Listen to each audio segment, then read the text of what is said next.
Now, John Bound, who works on directing the nightly news and on the radio show, is back there in his office saying, Alex, it's not just the Cato Institute testifying to Congress that the country's becoming a dictatorship of the executive branch controlled by offshore interest. He's got all these clips of Congress people, lawyers, advisors. I mean, it's now being debated, finally, and we've been hammering the obvious. We don't deserve credit here. You're like if you were in Colorado and you opened up your tent that was a grizzly bear, you know, digging through your stuff, you better lay down and act dead. It's not like I'm a genius because I look out the tent and there's a grizzly bear right there. I mean, that's a grizzly bear. This is tyranny. I mean, it's 2 + 2 = 4. But I forgot, under Common Core, they teach 2 + 2 = 5. And that daddies and mommies are bad. Again, it's so over the top that's where they get us, is that they just do it with a straight face. They move forward. As they arm to the teeth against us, they persecute gun owners. It's happening all over the country. Legal gun owners are just being arrested everywhere, taken to jail. Charged with fake charges. Juries are convicting them. I've got stacks of news on that today. I mean, it is getting Twilight Zone, folks, because never before have so many people just been watching television. Even the people that are awake to what's going on partially are still like spectators. They just let things happen to them. They just don't stand up for their neighbors. They don't take violations of their liberties personal. They have a broken spirit. And the system can't believe what it's gotten away with. So, of course, they just took 80% of the pension funds from folks in Detroit. And, of course, they're announcing that for other cities. There's not going to be anything when the globalists are done, ladies and gentlemen. This has all been done in other countries over and over again. They're following a program. And the president has the IRS and the FBI persecuting gun groups, libertarian groups, Christian groups, pro-life groups, fast and furious, Benghazi, all the Solyndra scam deals, the persecution of the media, the illegal NSA spying, the president saying NATO is over our military and Congress putting up with it, the president legalizing all the illegals by fiat, the president shutting down power plants not owned by General Electric, doubling power prices in many areas of the country. It's all total mafia. Total dictatorship. And it doesn't mean he won't leave. He's like shark teeth. When they've used those up, they break away and other ones move forward. Obama will leave office in a couple of years, I think. They were thinking about trying to make him a dictator, but the sales job didn't work. So they'll bring in Chris Christie or somebody else. And it'll be all a new gimmick. And then the whole program just rolls forward. Where the office has been turned into the nexus point of the Bilderberg Group and the CFR to literally gut this country. Here is one of the head directors of the Cato Institute in Congress breaking down that we're in danger of the government being overthrown. It's been overthrown.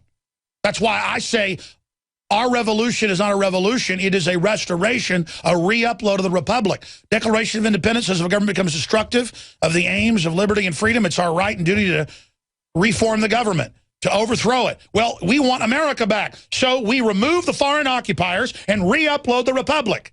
We reboot the system. And we bring to justice the criminals. Let's go to a part of this clip. Here it is. Maybe Mr. Lazarus knows better than I do how many bombs the president has to drop without congressional authorization before that becomes war. I don't know the actual number. But I think what Mr. King was getting at is, you know, there is one last thing to which the people can resort if the government does not respect the restraints that the Constitution places on the government. Abraham Lincoln talked about our right to alter our government, or a revolutionary right to overthrow it. And that is certainly something that no one wants to contemplate. But as I mentioned in my written and my delivered testimony, if the people come to believe that the government is no longer constrained by the laws, and they will conclude that neither are they. That is why this is a very, very dangerous sort of thing for the president to do, to wantonly ignore the laws, to try to impose obligations on people that the legislature did not approve. An excellent conclusion. Thank you, Mr. That's Chairman. right, and it's the only conclusion, and it's not a dangerous precedent. We crossed that decades ago. We are now under a dictatorship. The government has a 6% approval rating, according to Gallup. I've never heard of a government that had 94% of people against it. Even hardcore dictatorships usually have 20, 30% support by the idiots that work in the system. I mean, everyone in the government I know, I keep saying the government's a problem. The government people actually are more awake than the general public. I don't even know what to say. I mean, I just want to live in a free country again. I don't want to be totally bankrupted to make me a political slave. They're screwing things up on purpose. Come on, folks. We got to turn this around. Now you can watch The Alex Jones Show live as it happens at INFOWARS.com/show. You'll find links to all of our content there and a free 15-day trial for Prison Planet TV. More than 60 movies and documentaries all in one place at INFOWARS.com/show.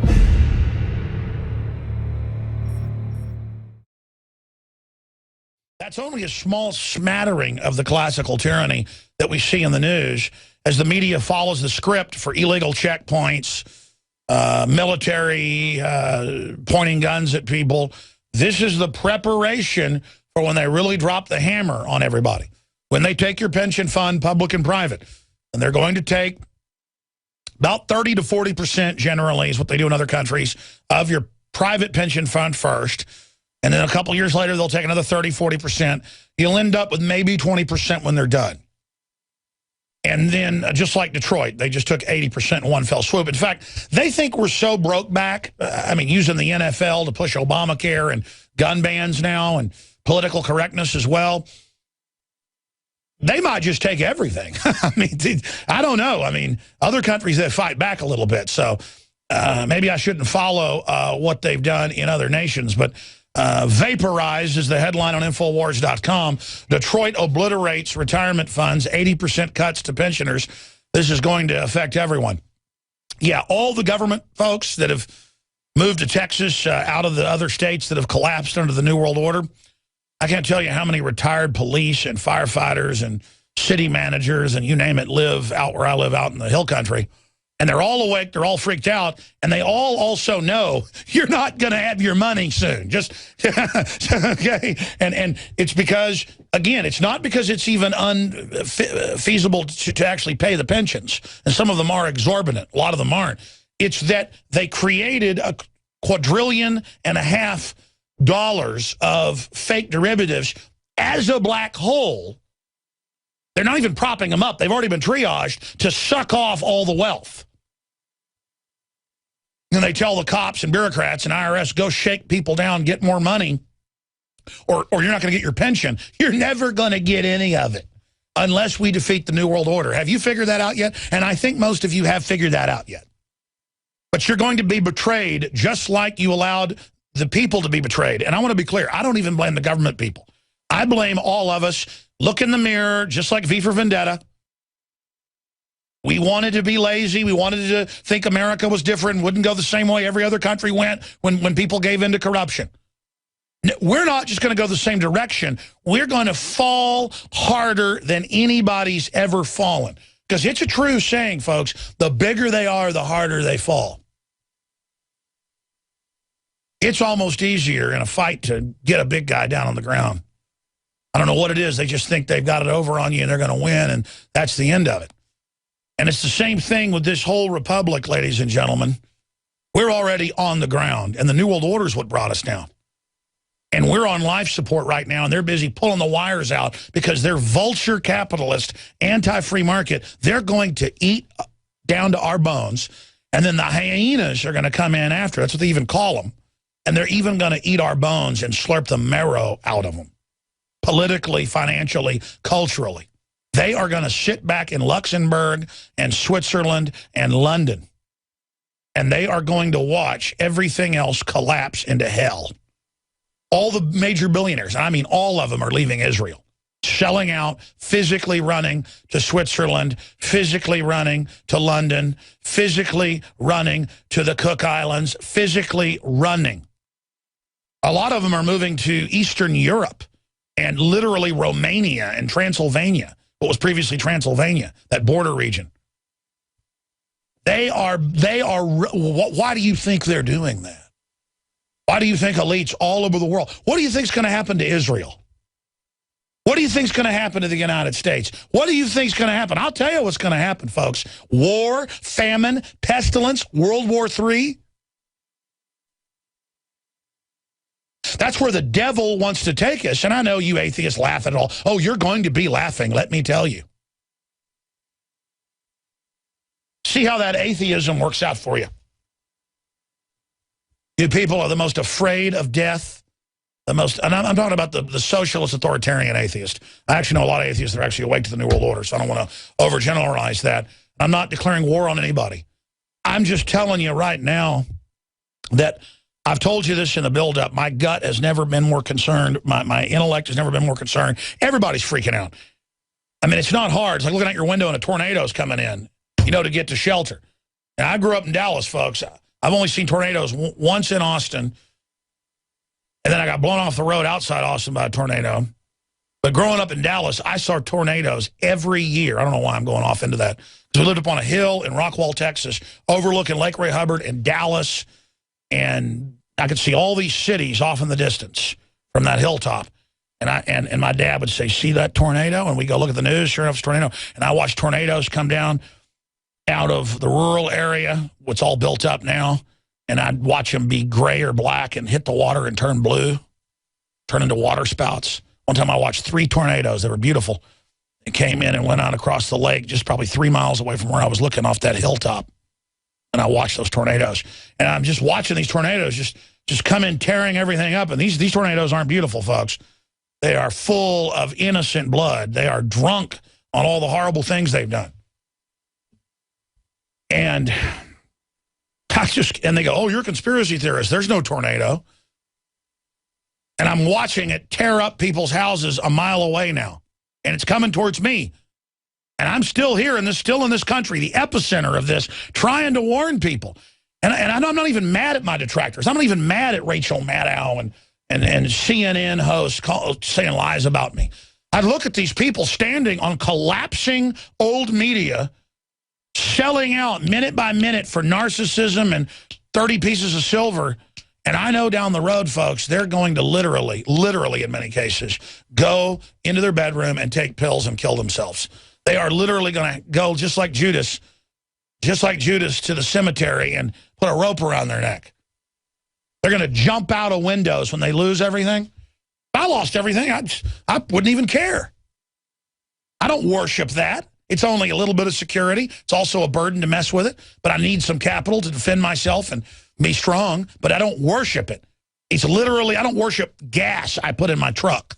It's fuel. But to these people that worship the baubles, it's their golden calf. Ladies and gentlemen, they are going to jump out of windows by the tens of thousands. They jumped out by the thousands in 1929. And over the next 3 years of deepening depression, when the denial was going that, oh, things are going to be okay because they'd lose their house, they'd lose their status. These people all think everything in their world is about their status, owning a bunch of stuff and dressing fancy and walking into the country club. And they're not happy to go to the country club to go play golf or go eat a good steak. They're excited strutting in front of people that they're in the biggest house in the neighborhood and they've got the biggest steak in the neighborhood and they've got the best trophy wife in the neighborhood, to impress people they don't like and don't want to be around. I'm not a peacock, ladies and gentlemen, displaying my feathers. And where are the other men out there that want to have a civilization and want to have your grave visited by your great-grandchildren and have them say he was an honorable man, she was an honorable woman?